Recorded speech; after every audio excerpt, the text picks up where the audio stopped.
Hello, welcome to Philosophy Roulette number 108, and where we read philosophy and review it live on air.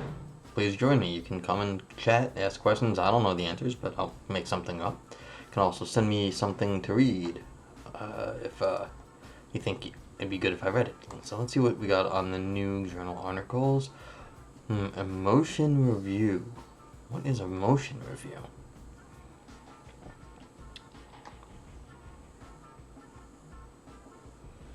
It's interesting. I wonder if it's more like psychology than philosophy, but take a look. Urgentness. J-Phil. Alright, so.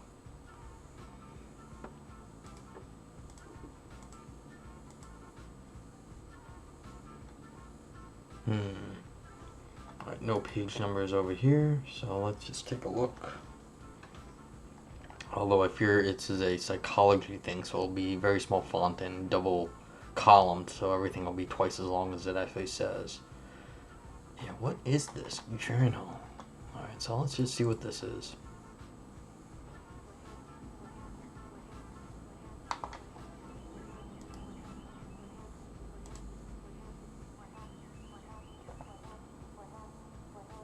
Yeah.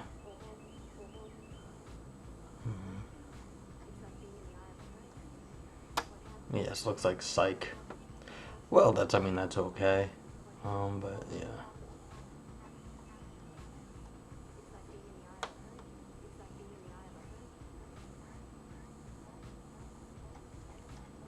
Alright, I'll think about reading this one. It's not that long, so.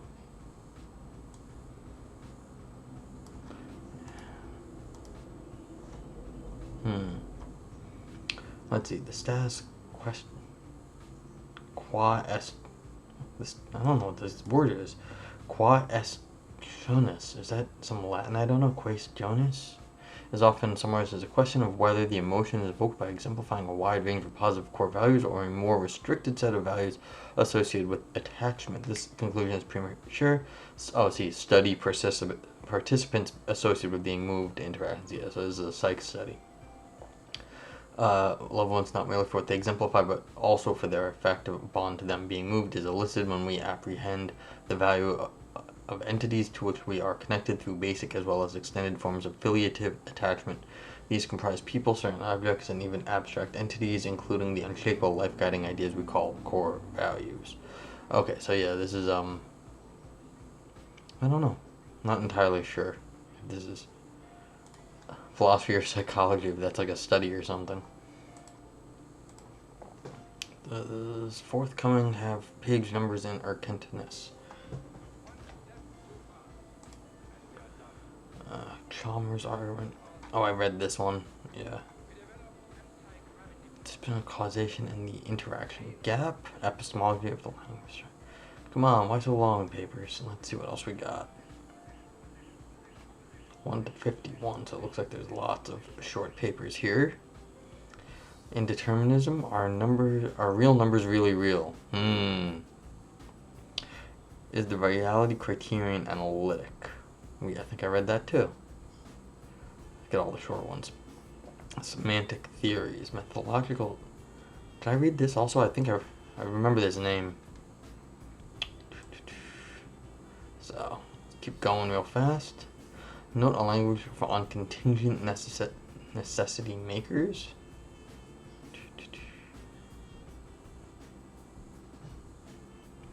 The deontic transfer principle. I think I may have read all of these, so. Understanding the science and philosophy of living together.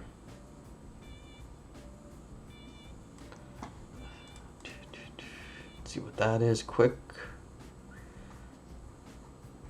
See if it's available quick. Nope. Alright, oh yeah, it's a review. Okay, fine. No more from them. J-Phil.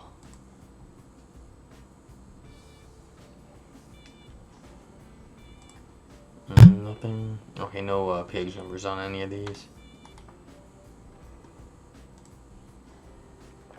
And that's it. So everything is too long in J-Phil. Alright, so do I want to read psych? I don't know. Yeah, I don't want to read psych. I'm sorry, folks. No psych.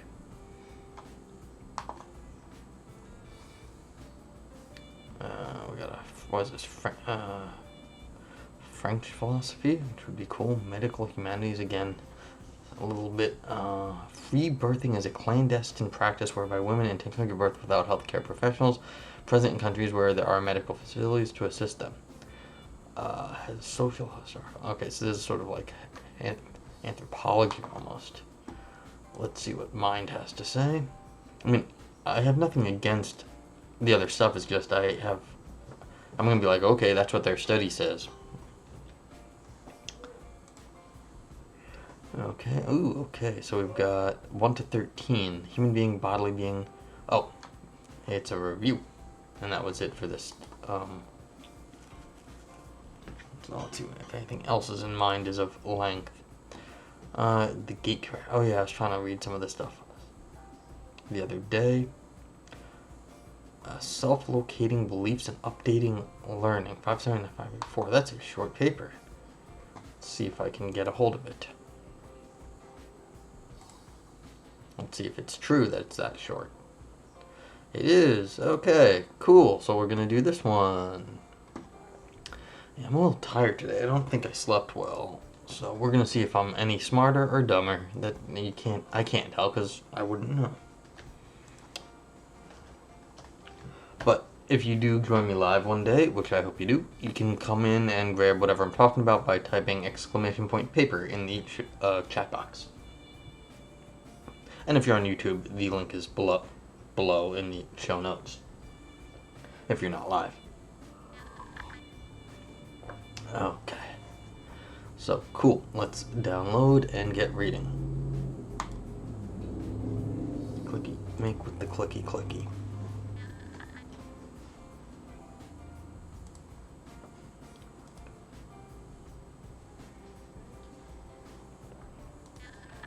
Okie doke, let's go. Self-locating belief and updating on learning. Beliefs that locate you in space or time are self-locating beliefs. These cause a problem for Bayesian models of belief. Miriam Schoenfeld, 2016, offers a solution that on learning X, agents should update on the fact that they learned X. I will argue that Schoenfeld's suggestion does not solve the problem. Okay. Background, conditionalization and self-locating belief. Let's start with the Bayesian picture of belief update. Imagine all the possible worlds spread out across logical space. Each has some initial probability. Okay, I guess I should just lay it out there. I'm a little less happy with Bayesian epistemology and things like that than I think the current academic people ours, the rest of the academy, and I have no idea what it actually means to say that. And so I'm a little to begin with, I'm wary. And second, what is imagine possible worlds spread a lot of places and each has some initial probability? There's infinite possible worlds, so how are you giving them probabilities? I have no idea how this actually happens. So it's this is just by postulate we're doing this. But I'm already very, very wary in my little head. Because, I don't like this. I don't know what I'm talking about at this point. Okay. Anywho, when you learn E, all the not E possibilities are eliminated and the probabilities are distributed across the remaining E possibilities. This process of eliminating false possibilities and zooming in on the one true world continues until, at the limit of inquiry, when omniscience is reached, there is only one possibility remaining. The one true world has all the credence and there is no more learning to be done. Yeah. One true world, as if we actually ever got that. That's anything other than a fantasy. But now consider a self-locating belief such as today is Sunday. Today is Sunday. For me at least, yeah. Suppose you require omniscience on Sunday. Well, of course I'm omniscient, so I don't need it. I have it every day, but also Sunday. And so believe it is Sunday. The problem is that if you stick with this belief for 24 hours, you believe falsely. It is now Monday, but you falsely believe it's Sunday. If you want to stay omniscient, you need to give up the belief that it's Sunday and acquire the belief that it's Monday. But traditional Bayesianism simply doesn't have a mechanism for this kind of belief update. The problem is that self-locating facts are a moving target. There is no one true world to zoom in on. Instead, the true world is a Sunday world, then a Monday world, then a Tuesday world, ... To put the point formally, the standard model of belief update for Bayesianism is conditionalization. Conditionalization. If an agent learns E and nothing else between T0 and T1, then probability 1 at dot is equal to probability 0 of dot given the E.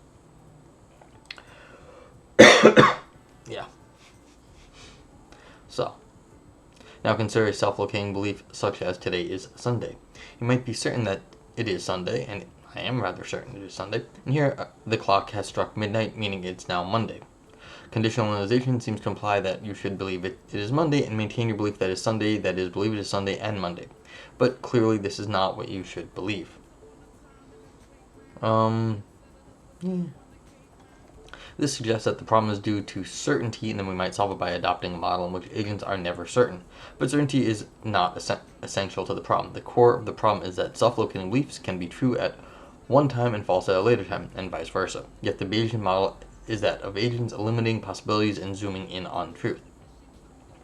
Miriam Schoenfeld defends an alternative to conditionalization and argues that it solves the problem of self-locating belief. I will argue that it cannot solve the problem. Okay. Yeah. Can't read, I can tell I'm tired or whatever. But let's see. And it's not like the font is any different. It's the exact same set of as I have every single day. So, Schoenfeld's theory. Oh yeah, coffee doesn't actually help me. So, I drink it, but it does keep me awake, but that's about it. Here's Schoenfeld's suggestion. We grant with Schoenfeld that one should maximize expected accuracy. Oh yeah, and as usual, I apologize for mispronouncing names. I will argue that conditionalization on self-locating evidence doesn't in general maximize expected accuracy in cases of belief discovery. I will show that the updated procedure that does in general maximize expected accuracy in cases of self-locating evidence is not conditionalization, but what I will call okay, it's just conditionalization star. I thought there was like something funny in the word. So the updated procedure that has us adopt probably dot x given function of L given xi upon learning xi. Okay. Generalized. Cond max. So this is conditionalized and maximum conditionalization. Suppose that you are certain that you are going to learn exactly one proposition from a set of propositions x at time t. Let x of I be the proposition that xi is learned upon undergoing the learning experience at t. The update procedure that maximizes expected accuracy in response to x relative to probability function p is the update procedure that assigns to each xi p of dot given L at learning xi.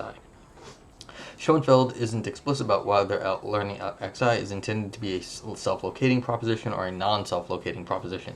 Is it the self-locating proposition that xi is learned now, or is it the non-self-locating proposition that xi is learned at some time?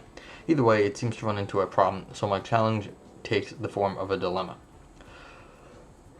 First horn, LXI is self-locating. On the first horn, suppose learning XI is self-locating. This horn fails to avoid the general problems caused by self-locating beliefs. Consider an agent who is certain that today is Sunday, like me, and then acquires the belief that it is Monday as time passes. Then XI is today is Monday. The original problem was that conditionalization on today is Monday resulted in the agent absurdly believing today is Sunday and today is Monday. The earlier belief that today is Sunday has not gone away. On Schoenfeld's account, the agent should not conditionalize on today is Monday. They should conditionalize on that today is Monday is learned. And to make explicit that this is self-locating, we can put it as that today is Monday is learned today. Okay. This is an interesting sentence. That today is Monday is learned today. I'm a little, this sounds very funny to my ears. We don't normally say this sort of thing. So it's a little bit interesting. I'm not entirely sure everything that's going on with this sentence. But okay. I take the point of what they're trying to do here. It seems like a reasonable setup. But this doesn't address the problem. The agent can trivially infer from that today is Monday is learned today that today is Monday, and is once again left with the absurd belief that today is Sunday and Monday. The agent's earlier belief that today is Sunday has not gone away. The absurd result that they believe today is Sunday and today is Monday remains. Okay, so yeah, you're still not updating in the proper way, even if you try to update in the way that was said. Okay. Not they should conditionalize on, yeah. So if you make your conditionalization more specific, it doesn't change the fact that it's a problem with conditionalization, because it doesn't matter what is, if the self-location is embedded, you don't get that in the conditionalization. It's sort of embedded in the proposition that is being learned, or the sentence being learned. The evidence, I guess. Second horn. LXI is not self-locating. On the second horn, suppose LXI is not self-locating.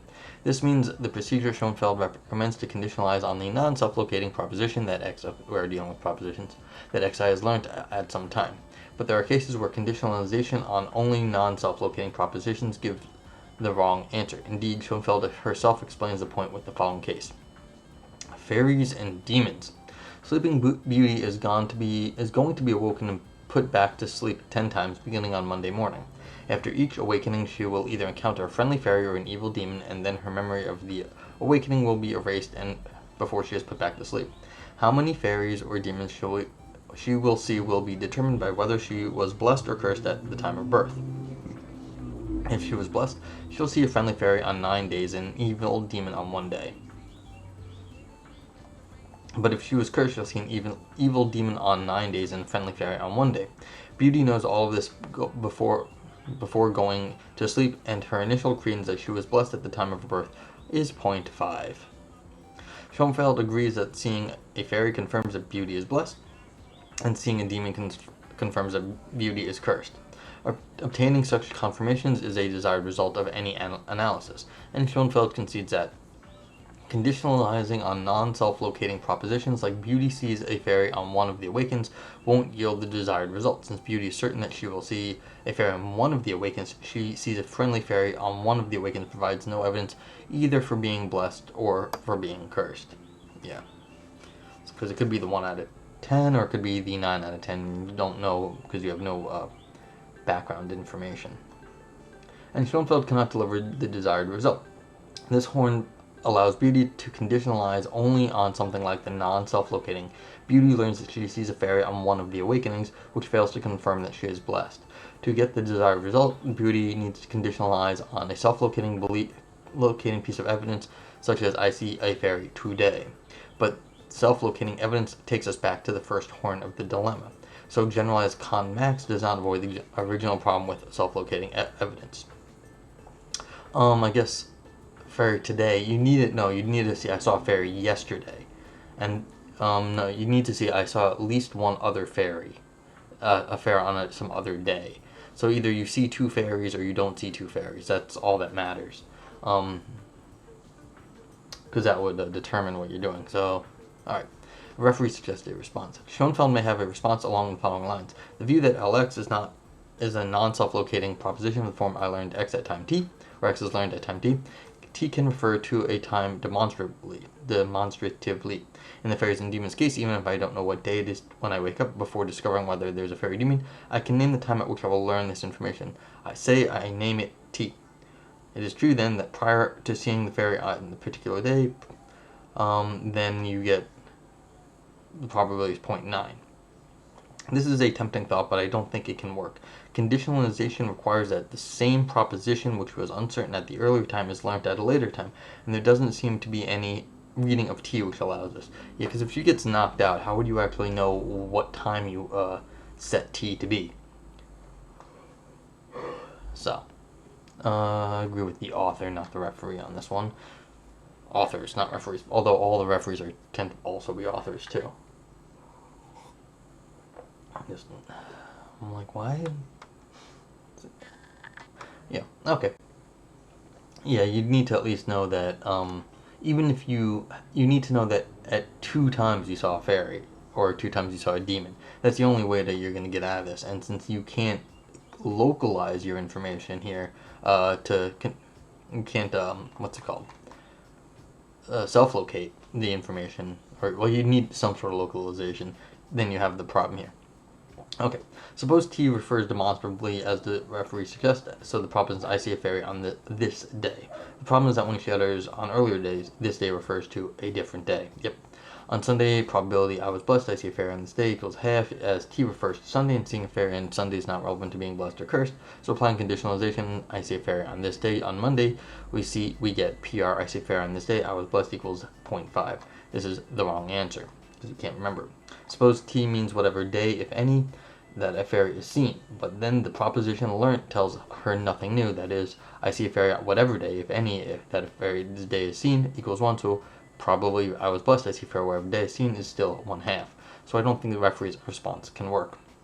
Stepping back, where does Schoenfeld's argument for generalized conmax go wrong? Her argument, 2016, Appendix 2, is based on Greaves and Wallace's 06 argument for conditionalization, and Greaves and Wallace do not consider self-locating evidence. So self-locating evidence seems to introduce complexities that are not taken into account in Schoenfeld's discussion. Conclusion. Schoenfeld argues that updating on I learn E solves the problem of self-locating evidence. I argue that I learn E must be either self-locating or not, and in each case fails to solve the problem. Okay, that was a short little paper.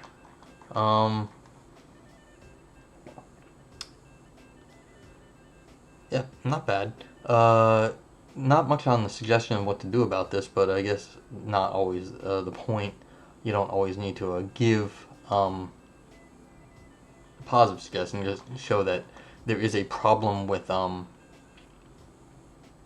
self-locating beliefs and Bayesian inference or epistemology or whatever, because it does seem that the Bayesianists have the majority of the philosophy and sort of the psychology peoples going for this stuff. So showing that the self-locating beliefs is a worthwhile thing to be done.